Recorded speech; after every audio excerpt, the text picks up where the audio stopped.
দেখো লাস্ট আমরা যে পর্যন্ত দেখছিলাম তোমার শক্তি পর্যন্ত, আজকে দেখবো শক্তির বিভিন্ন রূপ এবং প্রকারভেদ। ঠিক আছে? শক্তির হ্যাঁ। হুম। রূপ এবং প্রকারভেদ। দেখো শক্তি জিনিসটা কি সেটা মনে আছে কিনা, এটাকে আগে একটু রিপিট করি। যে আমরা দেখছিলাম আগে যে কোনো কিছু কাজ করার যে সামর্থ্য সেটা আমরা শক্তি হিসেবে জানি। কি? কোনো কাজ কাজ করার যে সামর্থ্য, ঠিক আছে, সেটাই হচ্ছে শক্তি। শক্তি হিসেবে জানি, হ্যাঁ। আমরা এই শক্তি ব্যবহার করি বিভিন্ন ভাবে। দেখো তাহলে কোনো কাজ করার জন্য, যেমন এখানে যে কথাটা বলেছি যে পানি গরম করার জন্য তাপ শক্তির প্রয়োজন, তাহলে পানি যে গরম এটা একটা কাজ। কাজ কিন্তু পানি গরম হবে, এখানে কণাগুলো আন্দোলিত হবে, এটা একটা কাজ। তাহলে এই কাজটা করার জন্য কি হ্যাঁ। হচ্ছে? তাপ দিতে হচ্ছে। তো তাপ হচ্ছে এক প্রকার শক্তি এখানে। আবার দেখো আলোক শক্তি, ঠিক আছে, তাহলে এই আলো এক প্রকারের শক্তি। এটা আমরা এমনিতেই জানি সাধারণত যে আলো এক প্রকার শক্তি।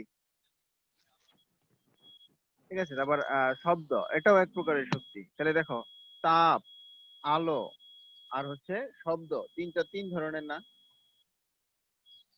তিনটা কি একই রকম? হ্যাঁ।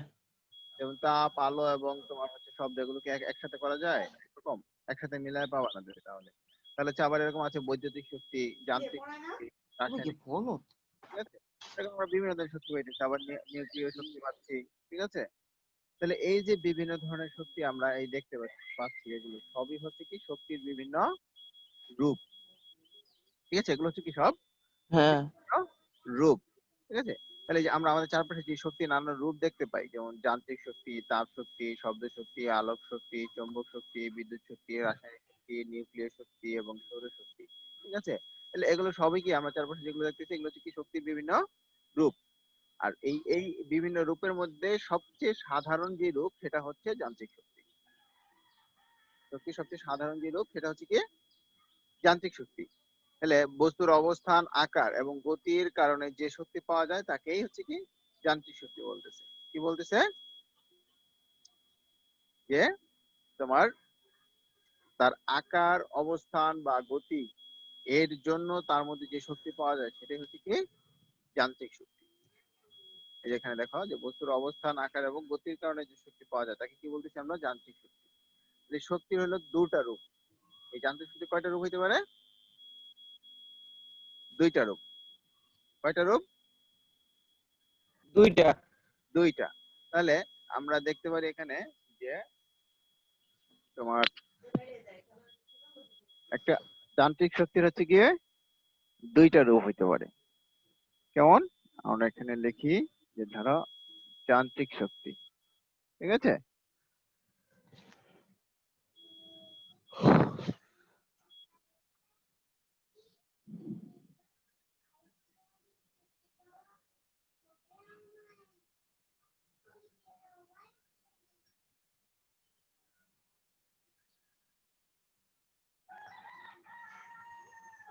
তাহলে আমরা পাইলাম হচ্ছে কি যান্ত্রিক শক্তি। তাহলে এই যান্ত্রিক শক্তির আমরা দুইটা রূপ দেখবো। কি কি? একটা হচ্ছে কি পাইছি বলছি,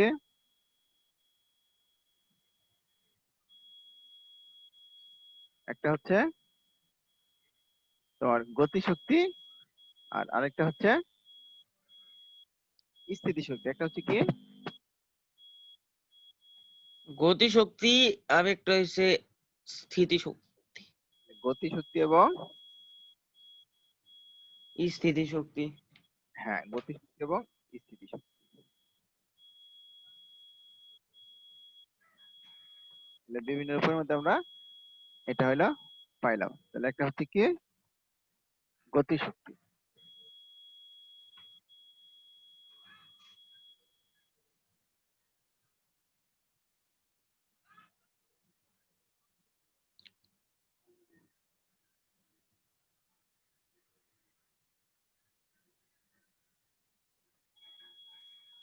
আর আরেকটা হচ্ছে স্থিতি শক্তি। স্থিতি শক্তি।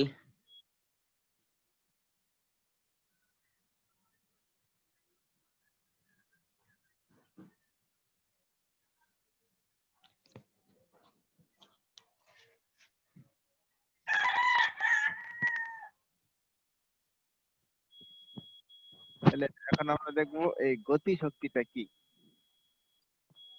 ঠিক আছে, গতি শক্তিটা কি? হ্যাঁ, দেখো, স্থিতিশক্তি। আমরা জানি যে কোনো বস্তু যখন গতিশীল হলে সেটা অন্য বস্তুকে ধাক্কা দিয়ে সেটাকে গতিশীল করে খানিকটা দূরে ঠেলে নিতে পারে। যখন কি হয়, একটা বস্তু যদি গতিশীল হয়, সেই বস্তুটা কি করে, তার গতির কারণে অন্য একটা বস্তুকেও সে কি করতে পারে, ধাক্কা দিয়ে খানিকটা দূর নিয়ে যেতে পারে বা নিয়ে যাওয়ার চেষ্টা করতে পারে। তাহলে অন্য বস্তুকে গতিশীল করে ফেলার মানে কি, যে অন্য একটা বস্তুকে সে গতিশীল যেহেতু করতে পারতেছে, তার মানে তার মধ্যে শক্তি সঞ্চিত আছে, যে কারণে সে ওইটাকে শক্তি প্রয়োগ করে গতিশীল করতে পারতেছে। ঠিক আছে, তাহলে যেখানে বল প্রয়োগ হয়েছে, তার মানে যেহেতু বস্তুটার মানে সরানোর চেষ্টা হচ্ছে, তাহলে কি সেখানে বল প্রযুক্ত হয়েছে, তার মানে সেখানে শক্তি আছে। তাহলে যেই বলের জন্য খানিকটা দূর যাওয়ার অর্থ তোমার যে এখানে কাজ হয়েছে। ঠিক আছে, কারণ কি যখন কোনো একটা বস্তু গতিশীল হবে তখন সেখানে কি হবে, কাজ হবে না, কাজ হবে। তাহলে এই যে কাজ গতির জন্য বস্তু যে শক্তি হয়, সেটা নিশ্চয়ই এক ধরনের শক্তি বা গতি শক্তি। ঠিক আছে, সেটার জন্য আমরা যে শক্তি পাচ্ছি সেটা কি, গতি শক্তি। যেমন ধরো যে, ধরো এটা একটা বস্তু, এটা গতিশীল আছে, এটা এটা ধরো একটা দিকে গতিশীল আছে, এটা যদি এদিকে গতিশীল থাকে, তাহলে সে কি করবে, এটার সামনে যদি আমরা আরো একটা ছোট একটা বস্তু নিতে পারি, তাহলে কি করবে, সেই বস্তুটাকে সে গতিশীল করে দিতে পারবে। এটা যদি গতিশীল থাকে, তাহলে এটা গতিশীল হওয়ার কারণে এটাকে ধাক্কা দিলে এটাও গতিশীল হবে, ফলে এখানে কি হবে, বল প্রযুক্ত হবে। তার মানে কি, এই বস্তুটা গতিশীল থাকার কারণে তোমার এই বস্তুটা যখন গতিশীল ছিল, এটার কারণে এটাকে সে গতিশীল করতে পারছে, মানে এখানে বল প্রযুক্ত হচ্ছে। আর যখনই বল প্রযুক্ত হচ্ছে, তার মানে এখানে কাজ হচ্ছে, তার মানে কি এর মধ্যে কিছু শক্তি ছিল। তাহলে এটা গতিজনিত কারণে এই শক্তিটা অর্জন করছে, তার মানে এইটার যে শক্তির কারণে এখানে এটাকে গতিশীল করতে পারতেছে, এটা হচ্ছে এক ধরনের গতিশক্তি। যেমন ধরো, তুমি সাধারণ উদাহরণ চিন্তা করো, যে ধরো একটা ট্রাক,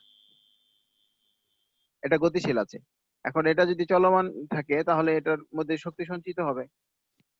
বা তুমি একটা ধরো একটা মানে একটা চাকা, শুধু একটা চাকা তুমি যদি কি করো, গড়ায় দাও, ট্রাকের কথা বাদই দিলাম, ধরো ইঞ্জিন আছে সেটা বাদই দিলাম, তাহলে আমরা শুধু একটা চাকার কথা চিন্তা করি, যে একটা চাকা যদি কি করি আমরা, গড়ায় দিই একটা মানে সোজা রাস্তার মধ্যে, তাহলে সেটা কি চলতে থাকবে না, হ্যাঁ, চলতে থাকবে।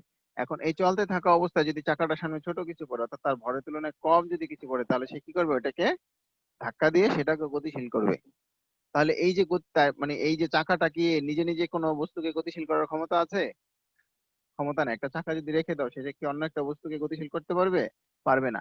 কিন্তু যখন সেটা গতিশীল অবস্থায় ছিল, তখন সে আরেকটা বস্তুকে গতিশীল করতে পারতেছে। তার মানে কি, মানে স্থির থাকা অবস্থায় পারতেছে না, কিন্তু গতিশীল হওয়ার কারণে সে আরেকটা বস্তুকে বল প্রয়োগ করে গতিশীল করতে পারতেছে। তার মানে তার মধ্যে শক্তি সঞ্চিত হয়েছে। কেন? কারণ সে গতিশীল আছে। এই যে তার মধ্যে গতি সঞ্চারের কারণে সেই যে শক্তি অর্জন করলো, এটাই হচ্ছে গতিশক্তি। বুঝা গেছে? তাহলে সে নিজে গতিশীল হওয়ার কারণে যেহেতু আরেকটা বস্তুকে গতিশীল করতে পারলো, এই জন্য এটা কি, এটা হচ্ছে গতিশক্তি। এখন দেখি আমরা স্থিতিশক্তি। স্থিতিশক্তি জিনিসটা কি?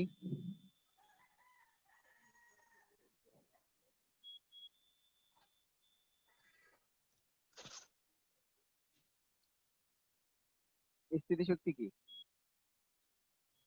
কোন বস্তু স্থির থাকার কারণে, কোন বস্তু স্থির থাকার কারণে তার মধ্যে যে শক্তি সঞ্চিত থাকে, সেটাই হচ্ছে স্থিতিশক্তি। অথবা এটাকে আরেক কথায় বলা হচ্ছে কি তোমার বিভব শক্তি। ঠিক আছে, একটা হচ্ছে স্থিতিশক্তি বা বিভব শক্তি।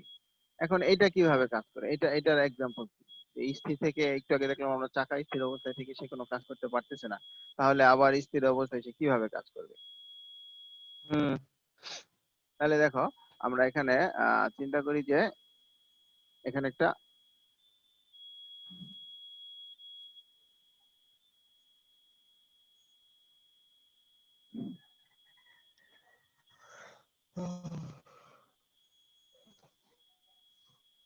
ধরো এটা একটা বিল্ডিং।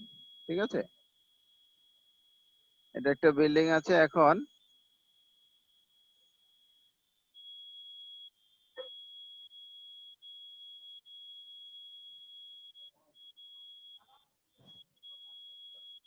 ধরো তোমার এই বিল্ডিং এর উপরে যদি কোনো একটা বস্তু থাকে, ঠিক আছে, তুমি এই বিল্ডিং এর উপরে কোনো একটা বল রাখছো, ঠিক আছে, বিল্ডিং এর উপরে তুমি কোনো একটা বল রাখছো। এখন এই বলটা যদি এখান থেকে পড়ে যায়, বা এই বলটা তুমি এখানে স্থির রেখে দিছো, ধরো এখানে তুমি স্থির রেখে দিছো, তাহলে স্থির রেখে দেওয়ার কারণে কি হবে? স্থির রেখে দেওয়ার কারণে এর মধ্যে কিছু শক্তি সঞ্চিত হবে, কারণ এই বলটা যখন তোমার এই উপর থেকে ফেলে দিবা, বলটা যখন কি করবা, উপর থেকে যখন তুমি ফেলে দিবা অর্থাৎ এটা নিচে পড়বে, যখন এটা উপরে ছিল এখান হুম। থেকে যখন নিচে পড়বে, এই নিচে পড়ার সময় এটা কিছু শক্তি সঞ্চার করতে পারবে, ঠিক আছে। কিভাবে? কারণ এটা তার অবস্থানজনিত কারণে, মানে এই উচ্চতায় থাকার কারণে সে কিছু শক্তি সঞ্চার করেছে। দেখো তুমি এটা যদি উপর থেকে ফেলে দাও, তুমি নিচে যদি নরম কিছু রাখো, এটা কি করবে? ওটাকে পড়লে ভেঙে যাবে না ওইটা? এটা একটা বিষয়। বা আমরা আরেকটা যদি চিন্তা করি, আমরা একটা লিভারের কথা চিন্তা করি, ধরো এখানে একটা লিভার আছে, তুমি এই বলটাই ধরো তুমি এখানে রাখলা, ঠিক আছে, এই বলটাই হ্যাঁ। রাখলা। হুম। এক- এই যে বস্তুটা আমরা চিন্তা করলাম যে এখানে একটা লিভার আছে বললাম, ঠিক আছে, এখন তুমি যদি একটা দড়ি নাও এখান থেকে, ধরো এখানে একটা বস্তু আছে, এখন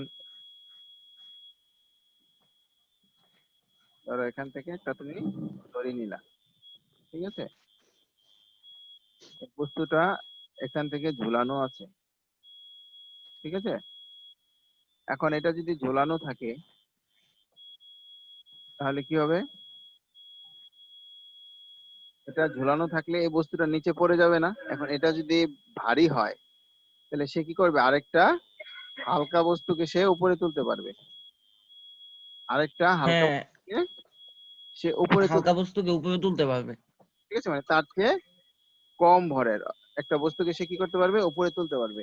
তাহলে এই যে সে তুলতে পারলো, ঠিক আছে, এই যে এই বস্তুটাকে যে উপরের দিকে তুলতে পারলো, আর এই বস্তুটা যে নিচের দিকে নামার কারণে, ফ্যানটা খাবে তো। এটা কি এই বস্তুটা নিচে থাকলে কি এটাকে তুলতে পারতো? কিন্তু তার অবস্থান যেহেতু এখানে আছে, এই উচ্চতায় আছে, তার অবস্থানের কারণে সে কি হচ্ছে? এই বস্তুটাকে তুলতে পারতেছে।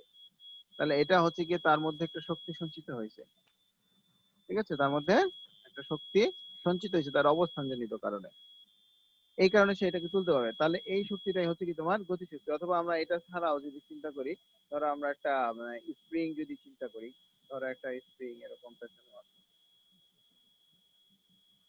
ঠিক আছে, এখানে তুমি একটা প্লেট বসাই দিলা, ঠিক আছে, এখানে এটা একটা অবলম্বনের সাথে আটকানো আছে, তুমি এটাকে একটা ট্রের মধ্যে এরকম ভাবে আছে, এখন তুমি যদি এটাকে কি করো, তোমার বল প্রয়োগ করো, ধরো তুমি এদিকে বল প্রয়োগ করে এটাকে চাপাই দিছো, ঠিক আছে, চাপাই দেওয়ার কারণে এটা তোমার অবস্থান পরিবর্তন করে ফেললো, অর্থাৎ এখান থেকে এখানে চলে আসছে, ধরো চাপ দিয়ে তুমি নিয়ে আসছো, বা আমরা আরেকটা চিত্র যদি আঁকি তাহলে কি দাঁড়াবে, ধরো তুমি এটা এখানে ছিল, তুমি চাপ দিয়ে কি করেছো, একদম এখানে নিয়ে আসছো, হ্যাঁ। তাহলে এখানে যদি এটা চলে আসে, স্প্রিং গুলো কি হয়ে যাবে? সংকুচিত হয়ে যাবে না? ফলে এটা হ্যাঁ। যখন এখানে আসো, এখন যদি এটাকে ছেড়ে দাও কি ঘটবে ঘটনা?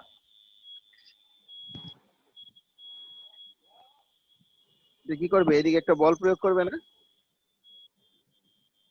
এটা এদিকে একটা বল প্রয়োগ করবে, তাহলে যখন এটা তুমি সংকুচিত করার কারণে এটাকে এদিকে বল প্রয়োগ করে নিয়ে আসলা, তখন কি হইলো? তখন হুম। দাঁড়াচ্ছে এই যে তুমি বল প্রয়োগ করলা, এই বল প্রয়োগের কারণে এই তোমার যে সংকোচন ঘটলো, এর এর ফলে কি এর অবস্থান, অর্থাৎ এটা স্থির অবস্থা আছে, এই তার অবস্থান জনিত কারণে এর মধ্যে শক্তি সঞ্চিত হয়েছে। ফলে এটা এটা যদি তুমি এখন সামনের দিকে আগায় যাবে, এটা ছেড়ে দিলে সামনে আগায় যাবে, আর যখন এটা সামনে আগায় যাবে তখন যদি তুমি এখানে অন্য কোনো একটা বস্তু তুমি রাখো, তাহলে কি হবে? এই বস্তুটা এটাকে নিয়ে যেতে পারবে। এখানে তুমি যদি কোনো একটা বস্তু রাখো, এটাকে সে সামনে ঠেলে নিয়ে যাবে। ঠিক আছে? হ্যাঁ বুঝছি। হ্যাঁ। অথবা তুমি যদি এই স্প্রিংটাকে সংকুচিত না করে ধরো, এটাকে তুমি কি করলা, যে টেনে বড় করলা, এটাকে টেনে হ্যাঁ কি বলতে শূন্য নিয়ে, বন্ধ করলাম। হ্যাঁ, এখন যদি এটাকে ছেড়ে দাও তাহলে কি ঘটবে? তাহলে এটা কি হবে? তার আগের অবস্থানে ফিরে যাওয়ার জন্য সংকুচিত হবে। তখন যদি এটার সাথে তুমি কোনো একটা বস্তু হ্যাঁ সংযুক্ত করে দাও, এটার সাথে তুমি যদি কোনো একটা বল বা কোনো কিছু এরকম বেঁধে দাও এটার সাথে, তাহলে কি হবে? এটাও এইদিকে সামনের দিকে চলে যাবে, টেনে নিয়ে যাবে এটাকে। তাহলে হয় সংকুচিত করলে এটাকে ঠেলে দেবে, আর প্রসারিত করলে এটাকে আবার সংকুচিত হওয়ার সময় টেনে নেবে। তাহলে এই যে তার মধ্যে যে শক্তি সঞ্চিত হচ্ছে, এটাই হচ্ছে কি তোমার স্থিতি শক্তি বা বিভব শক্তি। বুঝা গেল? হ্যাঁ তাহলে আমরা হ্যাঁ দেখলাম, বুঝছি এবার। হ্যাঁ, স্থিতি শক্তি এবং বিভব শক্তি। এখন এই দুইটার মধ্যে তোমার সূত্র আছে, স্থিতি তোমার কি বলে, গতি শক্তির, আর হচ্ছে এই বিভব শক্তি বা স্থিতি শক্তি, এটার সূত্র আছে কিছু। আমরা গতিটা আগে ধারণা নিলাম, এখন গতি সূত্রগুলো আমরা একটু দেখবো, মানে গতি শক্তির ক্ষেত্রে। হ্যাঁ গতি সূত্রগুলো আগে দেখো। হ্যাঁ, তাহলে যেহেতু গতি শক্তিটা বললাম, আমরা গতি শক্তির সূত্র আমরা জানি, কাজের কাজের সূত্র আমরা কি জানি, ডাব্লিউ সমান সমান এফ এস। ঠিক আছে? কারণ যখন কোনো একটা বস্তু ঘোরানো হবে, তখন আমরা কি জানি, যে ডাব্লিউ সমান সমান এফ এস। আবার নিউটনের দ্বিতীয় সূত্র, এমজি। হ্যাঁ, এমজি তো সেটা বিভব শক্তির ক্ষেত্রে। গতি শক্তির ক্ষেত্রে আমরা কি জানি, এফ এস। হ্যাঁ ও ঠিক আছে? হ্যাঁ হ্যাঁ হ্যাঁ হ্যাঁ। আবার নিউটনের তোমার যে দ্বিতীয় সূত্র ছিল, সেখানে আমরা কি পড়েছি, এফ সমান সমান এম এ। হ্যাঁ ঠিক আছে? এফ সমান সমান এম এ। হ্যাঁ এমএ। হ্যাঁ,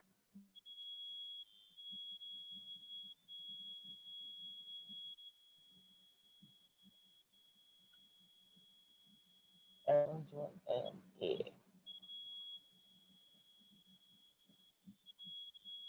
তাহলে আমরা আরেকটা স্লাইড নিই। দেখো, নতুন শেয়ার বোর্ডে দেখো।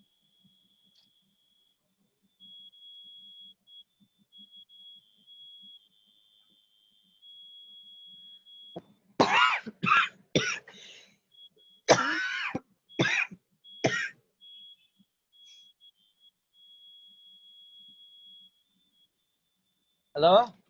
হ্যাঁ, হ্যালো, শোনা যাচ্ছে? হ্যাঁ আসো। হ্যাঁ, হ্যাঁ, আচ্ছা।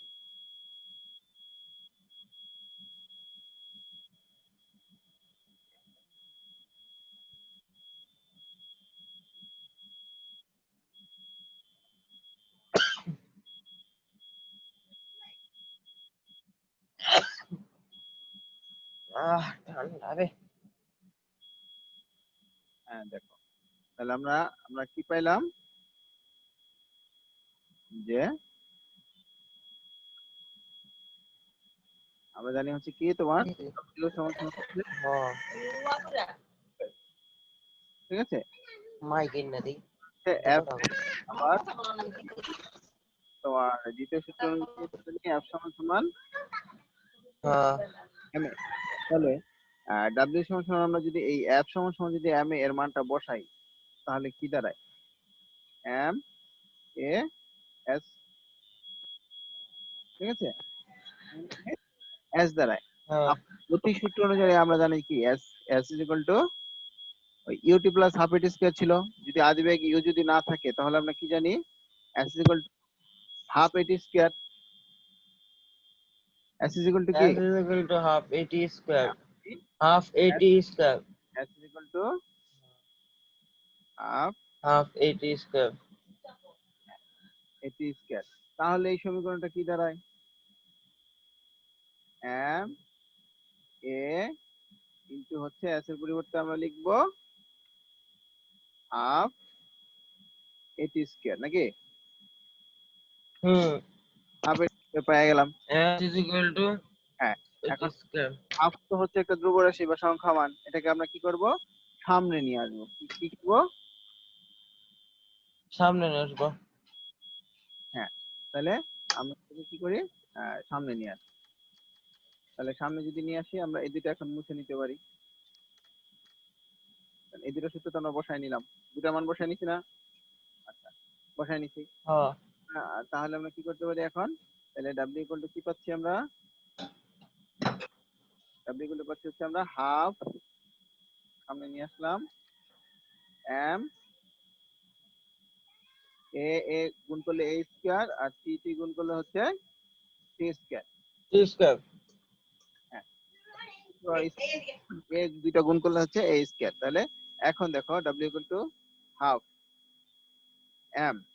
আবার আমরা আরেকটা সূত্র জানি, w is equal to half m u plus এটি।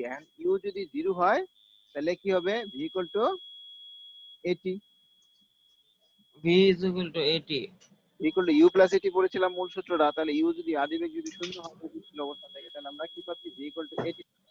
তাহলে এটি হ্যাঁ ভি হয়, তাহলে দেখো, তাহলে এটি সমান সমান V, 80 is equal to V বা v A square a square t square is equal to square. v square তাহলে এখানে কি আছে? এ স্কয়ার টি স্কয়ার, এটার পরিবর্তে আমরা কি লিখতে পারি? ভি স্কয়ার লেখা যায়। হ্যাঁ তাহলে আমরা মূলত পেলাম হচ্ছে কি ডাব্লিউ equal to half m. w is equal to half m v square এই যে হাফ এম ভি স্কয়ার পেলাম, এটাই হচ্ছে কি তোমার গতির সমীকরণ। গতির সূত্র। ঠিক আছে, তাহলে আমরা গতির সূত্র পেলাম যে হাফ এম ভি স্কয়ার, এটাকে আমরা ডাব্লিউ বা টি দিয়ে প্রকাশ করি সাধারণত। হ্যাঁ হ্যাঁ, তাহলে আমরা বলতে গতি পারি শক্তি মানে w is equal to half m v square half m v square. অর্থাৎ আমরা বলতে পারি কি যে এফ বল কোনো বস্তুকে যদি এস দূরত্বে নিয়ে যায়, তাহলে তার ভিতর যে শক্তির সঞ্চার হয় সেটাই হচ্ছে এই half m v square. v square ঠিক আছে? হ্যাঁ বুঝছি। আর এখানে তো আমরা দেখলাম যদি আদিবেগ না থাকে, ঠিক আছে, যদি আদিবেগ হ্যাঁ না থাকে। এখন যদি কোনো বস্তুর ক্ষেত্রে আদিবেগ থাকে, আদিবেগ থাকে তাহলে তো আবেগ সূত্র হইব না। হ্যাঁ, তখন আমরা কি লিখবো? ওই আদিবেগের পরিবর্তে আমরা লিখবো হাফ এম ভি স্কয়ার এর পরিবর্তে লিখবো কি ইউ স্কয়ার। ইউ স্কয়ার হ্যাঁ, যেহেতু আদিবেগ এটার উপরে কাজ প্রয়োগ হওয়ার পরে শেষ বেগ আসে। আদিবেগের উপরে যখন বল প্রয়োগ হয় তখন কিন্তু গতিশক্তি বেড়ে শেষ বেগ হয়, ঠিক কি না? বা মন্দন হইলে সেটা শেষ বেগ হয়, মানে বল প্রয়োগ বা সেখানে কমানো হয়, কাজ হয়, তার উপরে কি হয়? কাজ হয়, তারপরে হচ্ছে কি হয়? শেষ বেগ হয়।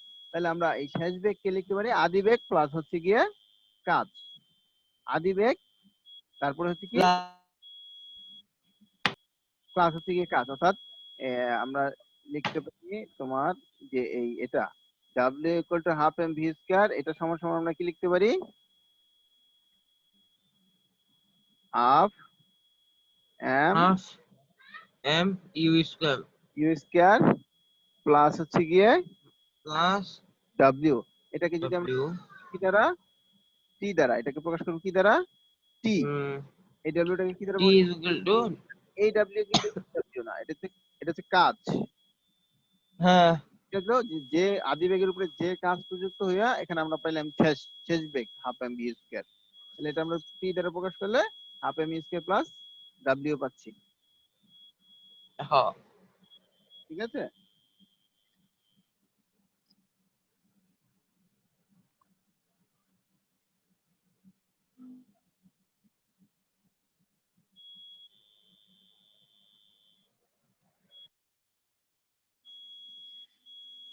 জিনিসটা কি ক্লিয়ার হয়েছে নাকি একটু সমস্যা হচ্ছে এই জায়গাটা?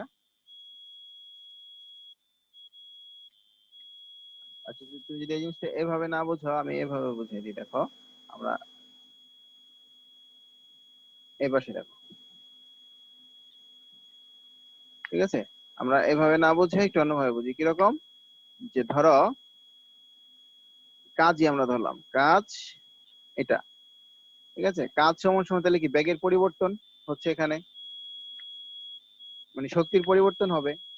তাহলে শক্তির পরিবর্তন যদি হয় তাহলে এর আদিবেগ, মানে আদিবেগের যেই তোমার শক্তি ছিল যেখানে সে কাজ ছিল সেটার উপর কাজ প্রযুক্ত হয়েছে। তাহলে মানে মোট কৃত কাজটা যদি আমরা বের করতে চাই তাহলে কি পাচ্ছি?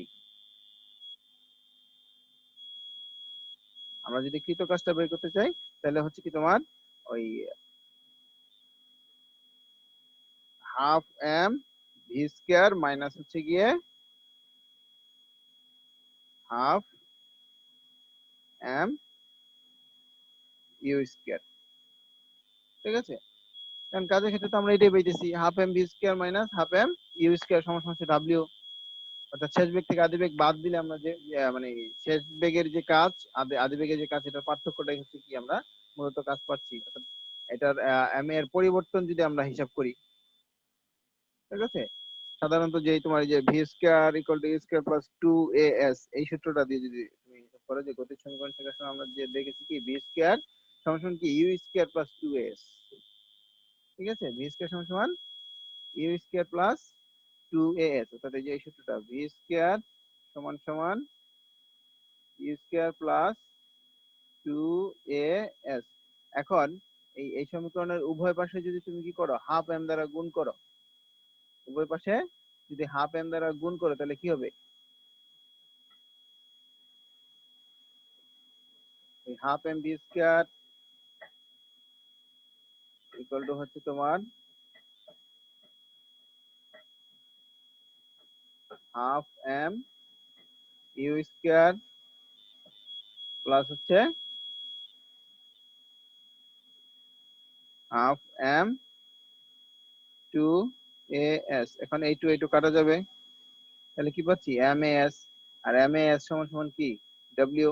তার মানে কি দাঁড়াইলো এই সমীকরণটা, ওই half m v square equal to half m u square plus ডব্লিউ। ওই আগের আগের জিনিসটাই দুই ভাবে বোঝা যায়। ঠিক আছে,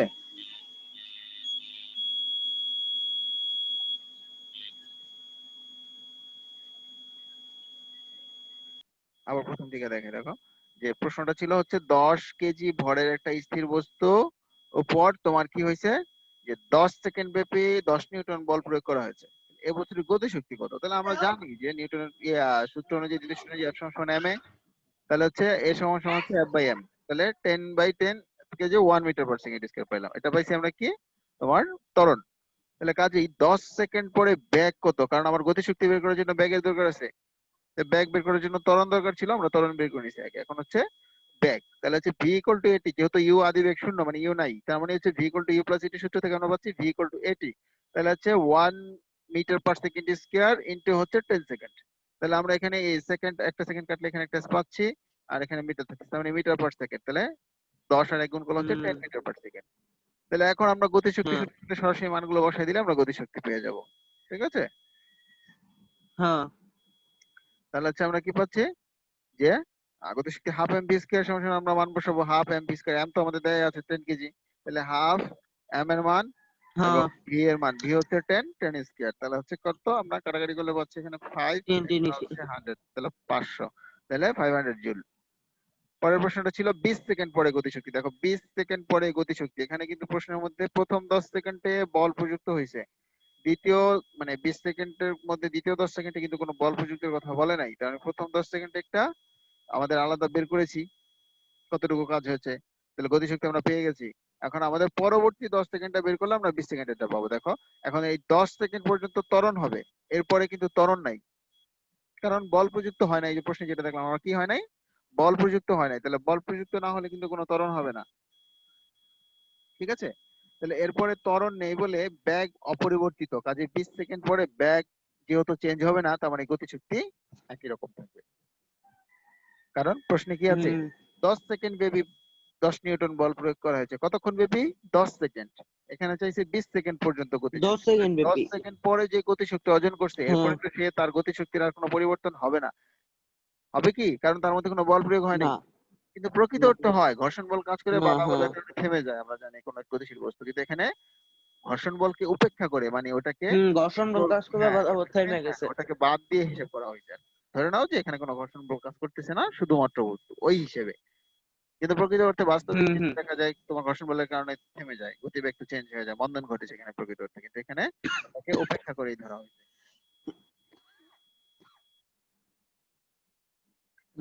এই হলো তোমার, এটা গেল। এখানে আরেকটা প্রশ্ন আছে যে 10 কেজি ভরের একটা বস্তুকে বল প্রয়োগ করে, এখানে আরেকটা প্রশ্ন আছে 6 নাম্বার, দেখো পুরো 20 সেকেন্ড বল প্রয়োগ করা হলে কি ঘটতো। প্রশ্নটা ছিল কি, যদি পুরো 20 সেকেন্ড বল প্রয়োগ করা হতো তাহলে কি কত হতো। তাহলে আমরা পুরো 20 সেকেন্ড ধরে হিসাব করতাম। কি ভি ইকুয়াল করতে টু হবে? এটি, ওখানে 20 হইতো, 20 মিটার পার সেকেন্ড হইতো। ঠিক আছে, ভি হ্যাঁ, ইকুয়াল টু 10 এটি নিউটনের হইছে না, জায়গায় 20 হ্যাঁ নিউটন সময়ের হইতো। জায়গায় 20 সেকেন্ড হইতো। তাহলে হ্যাঁ আমরা হ্যাঁ 20 বসাই দিলে আমরা পেয়ে যেতাম হ্যাঁ 2 ঠিক আছে, সিম্পল প্রশ্ন।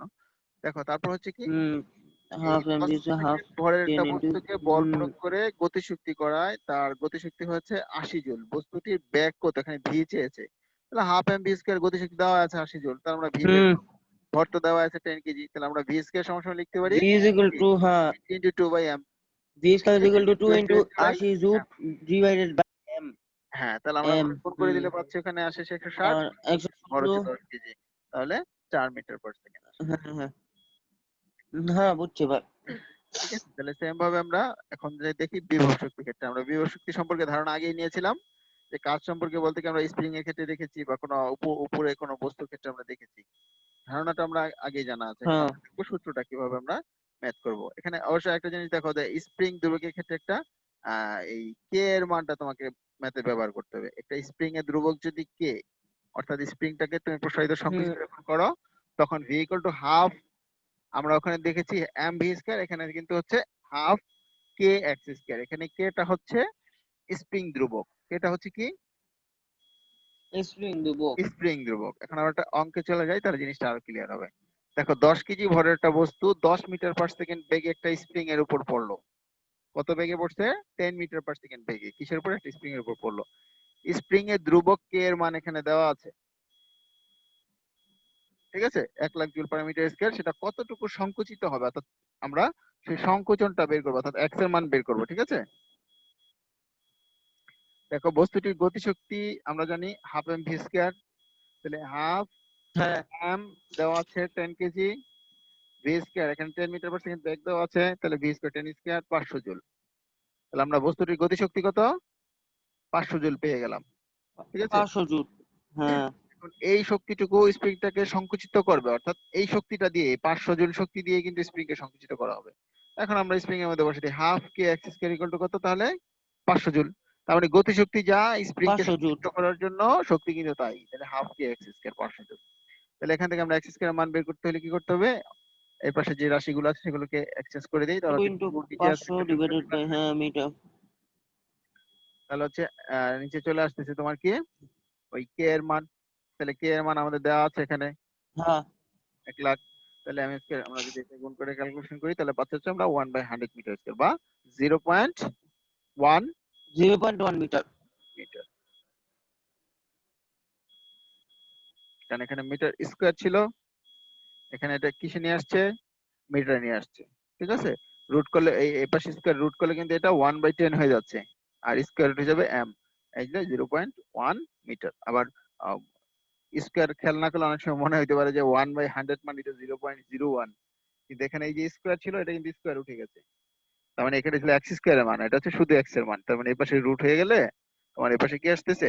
0.1 মিটার। তাহলে বোঝা গেল বিভব শক্তি এবং গতিশক্তি। ঠিক আছে,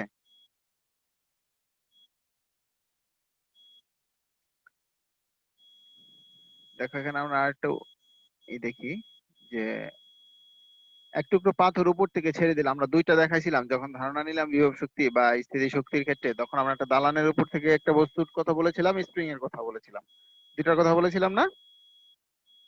এখন ওই ওই পরের মানে প্রথম যেটা বলেছিলাম যে দালানের কথা উপর থেকে বস্তুর ক্ষেত্রে, সেটা আমরা একটু দেখে দেখো। এক টুকরা পাথর উপর থেকে ছেড়ে দিলে সেটা নিচে নামার সময় তার গতি বাড়তে থাকে, তাই সেটা কি মাঝে গতিশক্তির জন্ম হয়। তাহলে এটা এই যে গতিশক্তি তার মধ্যে মানে জন্ম নিল, অর্থাৎ এটা উপর থেকে পড়ার সময় তোমার যে অন্য একটা বস্তুকে তুলতে পারে, অথবা সে কোন একটা বস্তুকে আঘাত করতে পারে, তার মধ্যে যে শক্তি সঞ্চার হয়। তাহলে এটা সম্ভব হওয়ার কারণ কি? পাথরটা যখন উপর ছিল তখন এর উপর অবস্থানের জন্য তার মধ্যে শক্তি সঞ্চার হয়েছে। কিসের জন্য? অর্থাৎ তার মধ্যে যে অবস্থান ছিল সেই অবস্থানের জন্য। ঠিক আছে, সেই অবস্থানের কারণেই কিন্তু তার মধ্যে এই শক্তি সঞ্চার হয়েছে।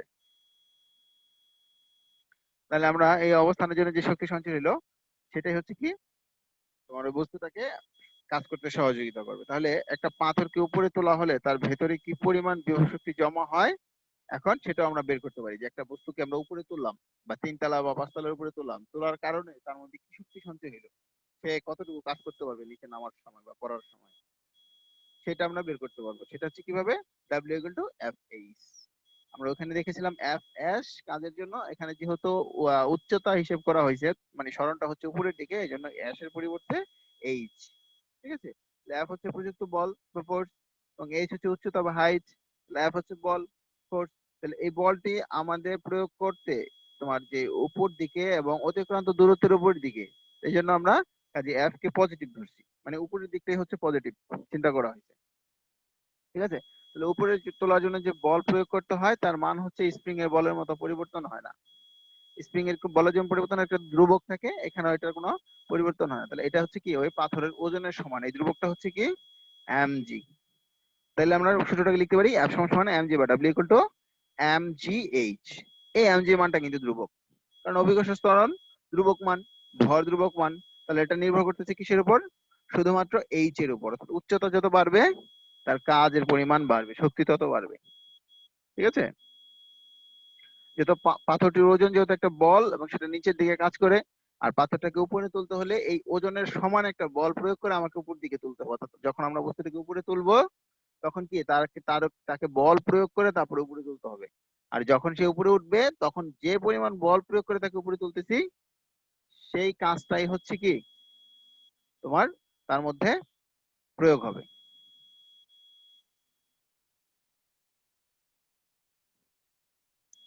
তাহলে এম ভরের একটা পাথরকে এইচ উচ্চতায় তুলে তার ভেতরে বিভব শক্তি সৃষ্টি করে যদি পাথরটাকে ছেড়ে দিই, তাহলে সেটা যখন নিচের দিকে এইচ দ্রুত নেমে আসবে, হ্যাঁ, তখন তার ভেতরে কি পরিমাণ গতিশক্তি জন্ম নেবে।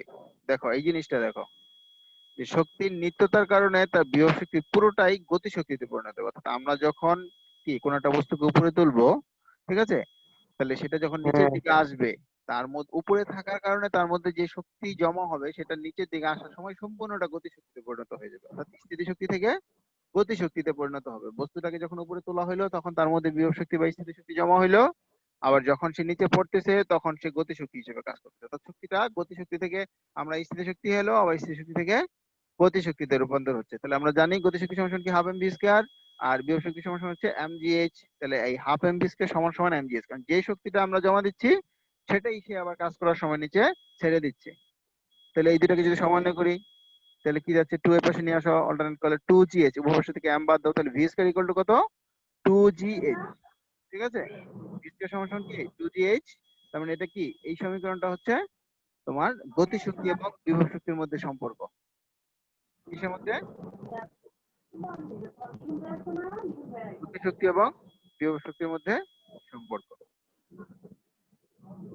ছোট্ট একটা উদাহরণ দেখো এখানে, যে 10 কেজি ভরের বস্তুকে 100 মিটার পার সেকেন্ড থেকে উপরের দিকে ছুড়ে দিলে এটা কত উপরে উঠবে। অর্থাৎ আমাদের এইচ বের করতে হবে।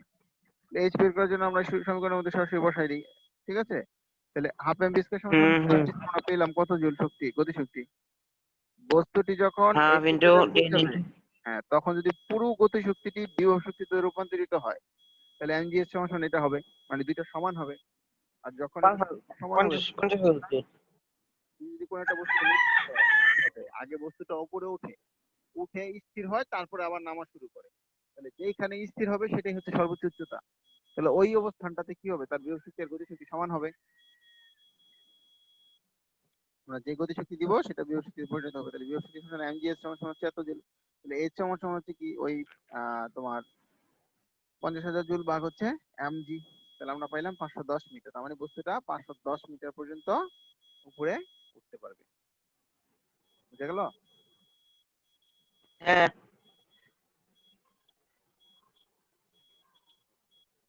এই আরেকটা ম্যাথ দেখবো, তারপরে হচ্ছে আমরা আজকে এ পর্যন্ত রাখবো। তারপরে নেক্সট টাইম কি দেখবো, কি তোমাকে বলে উৎসগুলো নিয়ে আলোচনা করবো। এই ম্যাথটা দেখো, যে 5 কেজি ভরের একটা বস্তুকে 10 মিটার পার সেকেন্ড বেগে উপরের দিকে ছুড়ে দিলে কোন উচ্চতায় এর বিভব শক্তি এবং ছুড়ে দিলে কোন উচ্চতায় বিভব শক্তি, হ্যাঁ, মানে অর্থাৎ বস্তুটা উপরে উঠলো, উঠে আবার নামতেছে, তাহলে একটা সময় তার বিভব শক্তি এবং গতিশক্তি কি হবে, সমান হবে। গতি শক্তি সমান হইব। যেখানে সমান হবে সেখানে গতিশক্তি সমান আমরা ধরে নেব। যখন গতিশক্তি, আচ্ছা আমরা ধরে নিই প্রথমে হচ্ছে কি তোমার প্রাথমিক যে গতিশক্তি সেটা হচ্ছে T nought, half M V square. তাহলে হাফ এম বি স্কয়ার আমরা পেলাম, এটা হচ্ছে প্রাথমিক গতিশক্তি। অর্থাৎ সর্বোচ্চ গতিশক্তি, এই গতিতে আমরা নিক্ষেপ করবো। 6250 জুল। গতিশক্তি সমান হবে, তখন আমরা জানি না কোন উচ্চতা, ধরে নিলাম সেটা হচ্ছে এইচ। তাহলে গতিশক্তি সমান বিভব শক্তি। তাহলে গতিশক্তি প্লাস বিভব শক্তি এই দুটা মিলেই তো তার প্রাথমিক শক্তি। তার মোট যে প্রথমে হ্যাঁ, প্রাথমিক গতি শক্তি। হয়, তার গতিশক্তি সর্বোচ্চ, বিভব শক্তি শূন্য। আর যখন সে উপরের উচ্চতায় যাবে তখন হচ্ছে তার বিভব শক্তি সর্বোচ্চ, গতিশক্তি শূন্য। কিন্তু মধ্যবর্তী কোন একটা স্থানে তার হুম। বিভব শক্তি এবং গতিশক্তি সমান হবে। তার মানে সর্বোচ্চ উচ্চতার নিচে এবং প্রাথমিক যে শক্তি দেওয়া হয়েছে তার উপরে হবে। তাহলে এই যে বিভব শক্তি সমান গতিশক্তি আমরা পাইলাম যে প্রাথমিক গতিশক্তি। তাহলে এটা আমরা প্রাথমিক গতি, তাহলে বিভব শক্তি সমান সমান কি হবে, দুইটার যেহেতু সমান বলছে তার মানে প্রাথমিক যে শক্তি ছিল তার অর্ধেক হবে। বিভব শক্তি অর্ধেক, গতিশক্তি অর্ধেক, কারণ যেহেতু শক্তি এখানে পরিবর্তন হচ্ছে না, সংরক্ষণশীলতা মেনে চলে। তাহলে এই প্রাথমিক শক্তি আমরা কত পেয়েছিলাম, 6250 জুল। এই 6250 জুলকে আমরা যদি 2 ভাগ করি তাহলে আমরা কি পাবো, যেটা পাবো সেটা হচ্ছে কি বিভব শক্তি ও গতিশক্তি, যে কোনো একটা, কারণ যেহেতু দুটো সমান। এখানে এমজিএস ধরছো, হ্যাঁ, ধরলে হবে, বিভব শক্তি ধরলে হবে, গতিশক্তি ধরলে হবে। কিন্তু আমরা বের করবো বিভব শক্তি দিয়ে, কারণ আমার উচ্চতাটা চেয়েছে। প্রশ্নে কি চেয়েছে, কত উচ্চতায়, যে ছুড়ে দিলে কোন উচ্চতায়, তাহলে কোন উচ্চতায় যেহেতু বলছে আমরা এইচটা কত বের করবো। উচ্চতায় বিভব শক্তি সমান? আমরা এইচ, এখানে এইচ পাচ্ছি এমজি তে। তাহলে এইচ সমান সমান কি পাচ্ছি আমরা, দেখো ওটা ভাগ করে দাও এমজি। তাহলে জি এর মান আমাদের জানা 9.8, এম দেওয়া ছিল এখানে প্রশ্নের মধ্যে 5 কেজি, বসাই দিলে পেয়ে গেলাম 63.78 মিটার। তাহলে বোঝা গেল কি, এই 63.78 মিটার উচ্চতায় এই বস্তুটা উঠে আবার যখন নামবে তখন কি হবে, তার বিভব শক্তি এবং গতিশক্তি সমান হবে। গতি শক্তি সমান হবে। ঠিক আছে, তাহলে এই হচ্ছে হ্যাঁ। এই চ্যাপ্টার পর্যন্ত ছিল আর কি।